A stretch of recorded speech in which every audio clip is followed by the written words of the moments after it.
नमस्कार दोस्तों, स्वागत है आपके देश की खबरें 24.7 में। आज 3 जुलाई 2026 की 25 बड़ी खबरों के साथ हम हाजिर हैं। आइए जानते हैं देश दुनिया की प्रमुख सुर्खियां। प्रधानमंत्री नरेंद्र मोदी देश भर में चल रही प्रमुख विकास परियोजनाओं की समीक्षा बैठक पर सभी मंत्रालयों को समय पर काम पूरा करने के निर्देश दिए। उत्तर प्रदेश के मुख्यमंत्री योगी आदित्यनाथ ने कानूनी व्यवस्था और विकास कार्यों की समीक्षा करते हुए अधिकारियों को जनता की समस्याओं का तेजी से समाधान करने के निर्देश दिए। केंद्र सरकार ने किसानों के हित में नई योजनाओं की प्रगति की समीक्षा करते हुए राज्यों के साथ समन्वय बढ़ाने का जोर दिया। देश के कई राज्यों में भारी बारिश को देखते हुए प्रशासन ने अलर्ट जारी किया और लोगों ने सावधानी बरतने की अपील की। शेयर बाजार में उतार चढ़ाव के बीच निवेशकों की नजर आर्थिक संकेतों को सरकारी नीतियों पर बनी हुई है।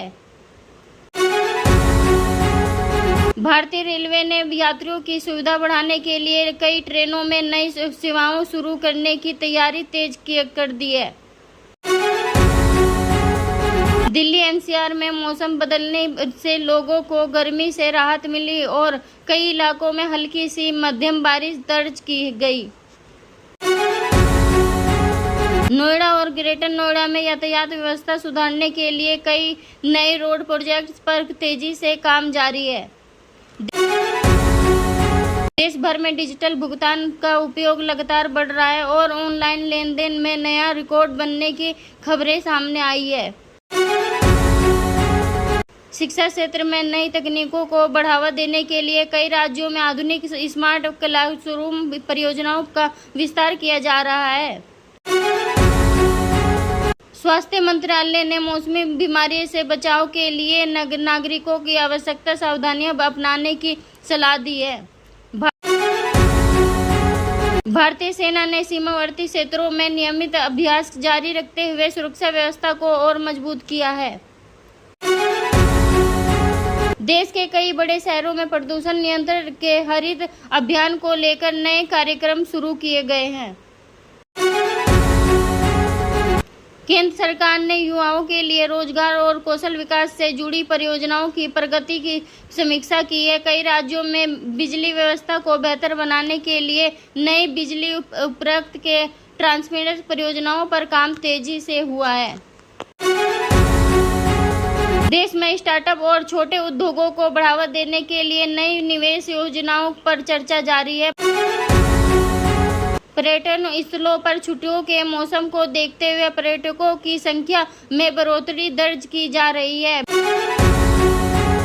भारतीय खिलाड़ियों ने विभिन्न अंतर्राष्ट्रीय प्रतियोगिता की तैयारियों को और तेज कर दिया है। देश भर में वृक्षारोपण अभियान के तहत लाखों पौधे लगाने पर लक्ष्य निर्धारित किया गया है। कई राज्यों में जल संरक्षण और नदी सफाई अभियान को लेकर विशेष अभियान चलाए जा रहे हैं। साइबर अपराधों से बचाव के लिए पुलिस और प्रशासन ने लोगों को सतर्क रहने की सलाह जारी की है। कई महानगरों में मेट्रो और सड़क परिवहन परियोजनाओं पर तेजी से निर्माण कार्य जारी है।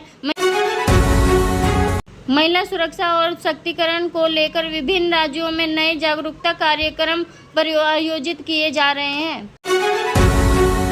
केंद्र और राज्य सरकारें मिलकर बुनियादी ढांचे के विकास तथा निवेश बढ़ाने की दिशा में लगातार काम कर रही हैं। विशेषज्ञों का मानना है कि आने वाले दिनों में देश की अर्थव्यवस्था बुनियादी ढांचे और तकनीकी क्षेत्र में नई संभावनाएं देखने को मिल सकती है।